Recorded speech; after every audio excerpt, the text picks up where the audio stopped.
So in today's video, I'll be discussing the potential roster for the New York Knicks in the 2021-2022 NBA season, and that would include the starting and bench lineups for the Knicks. And before I get into the video, if you guys haven't already, make sure to smash that like button and subscribe to the channel.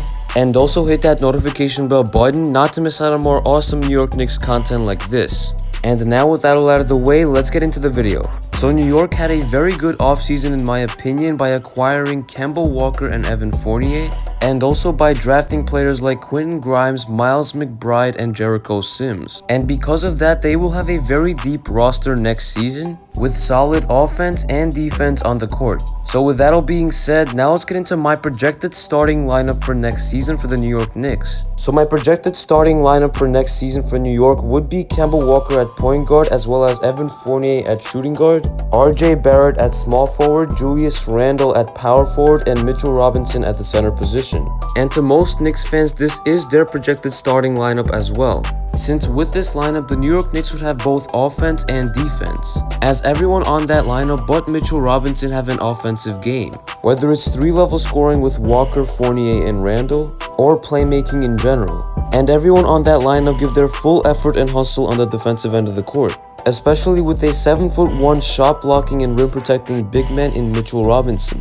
And last season, Kemba Walker, Evan Fournier, RJ Barrett, and Julius Randle all averaged over 17 points, 3 rebounds, 3 assists, and 1 steal per game, while shooting over 36% from 3-point range, 42% from the field, and 75% from the free throw line. And last season, Mitchell Robinson averaged about 8 points, 8 rebounds, 1 steal, and 1.5 blocks per game, on shooting over 65% from the field. So once again, almost all Knicks fans will agree that this will be the starting 5 lineup on opening night on October 20th next season. So with that being said, now let's get into the second or the bench lineup. So my projected bench lineup for the New York Knicks next season would be Derrick Rose at point guard, Immanuel Quickley at shooting guard, Alec Burks at small forward, Obi Toppin at power forward, and Nerlens Noel at the center position. So in my opinion, this bench lineup is definitely more arguable, but we should be able to agree that at least Derrick Rose, Alec Burks, and Nerlens Noel will be in this bench lineup,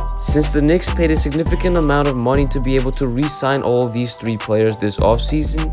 And with that said, there could potentially be an argument made on Immanuel Quickley and Obi Toppin in that lineup, mainly because of re-signing Taj Gibson at the power forward position, and either Miles McBride or Quentin Grimes in that shooting guard position instead of Quickley, especially with their performance in this year's Summer League. But myself and many other Knicks fans still believe that Tom Thibodeau will give those 2 positions to Immanuel Quickley and Obi Toppin, since they definitely have experience with those positions last season, and they've showed significant improvement in this year's Summer League. So with that being said, now let's get into the third and final lineup for the New York Knicks. So in my opinion, the last lineup will consist of Luka Vildoza, Miles McBride, Quentin Grimes, Taj Gibson, and Jericho Sims. And this is likely even more arguable than the last lineup, especially since Kevin Knox and Dwayne Bacon are not in this lineup. But I strongly believe that Tom Thibodeau will prioritize Quentin Grimes and Miles McBride over guys like Knox and Bacon, since in this year's Summer League, McBride and Grimes clearly show that they're worthy of an NBA roster spot,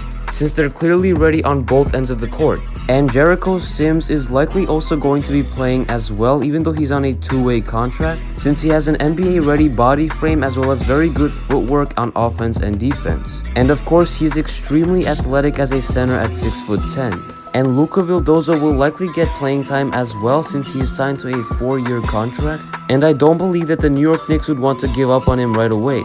And of course, Taj Gibson will also get some playing time, especially with injury concerns with players like Nerlens Noel and Mitchell Robinson. So with that all being said, let me know in the comment section down below what you guys think of these potential lineups for the New York Knicks next season. And if you guys did enjoy this video and want to see more New York Knicks content like this, make sure to smash that like button and subscribe if you're new. And it's been KNYT here, and I'm out. Peace.